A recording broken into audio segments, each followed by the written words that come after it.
किसान परमात्मा से बड़ा नाराज हो गया।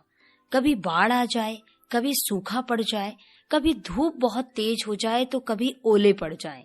हर बार कुछ ना कुछ कारण से उसकी फसल थोड़ी खराब हो ही जाती थी। एक दिन बड़ा तंग आकर उसने परमात्मा से कहा, देखिए प्रभु, आप परमात्मा हैं, लेकिन लगता है आपको खेती बाड़ी की ज्यादा जानकारी नहीं है। एक प्रार्थना है कि एक साल मुझे मौका दीजिए, जैसा मैं चाहूं वैसा मौसम हो, फिर आप देखना मैं कैसे अन्न के भंडार भर दूंगा। परमात्मा मुस्कुराए और कहा, ठीक है, जैसा तुम कहोगे वैसा ही मौसम दूंगा, मैं दखल नहीं करूंगा। किसान ने गेहूं की फसल बोई। जब धूप चाहिए तब धूप मिली, जब पानी तब पानी। तेज धूप, ओले, बाढ़, आंधी तो उसने आने ही नहीं दिया। समय के साथ फसल बढ़ी और किसान की खुशी भी, क्योंकि ऐसी फसल तो आज तक नहीं हुई थी।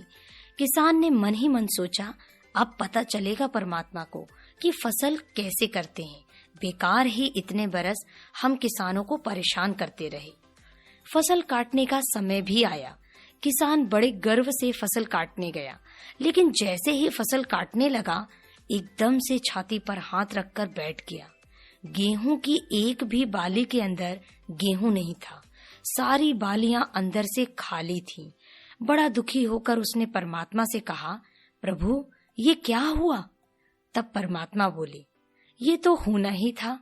तुमने पौधों को संघर्ष का जरा सा भी मौका नहीं दिया। न तेज धूप में उनको तपने दिया, न आंधी ओलों से जूझने दिया। उनको किसी प्रकार की चुनौती का एहसास जरा भी नहीं होने दिया। इसीलिए सब पौधे खोखले रह गए। आंधी आती है, तेज बारिश होती है, ओले गिरते हैं, तब पौधा अपने बल से ही खड़ा रहता है। वो अपना अस्तित्व बचाने का संघर्ष करता है, और इस संघर्ष से जो बल पैदा होता है वही उसे शक्ति देता है, ऊर्जा देता है, उसकी जीवटता को उभारता है। सोने को भी कुंदन बनने के लिए आग में तपने, हथौड़ी से पिटने, गलने जैसी चुनौतियों से गुजरना पड़ता है, तभी उसकी स्वर्णिम आभा उभरती है, उसे अनमोल बनाती है।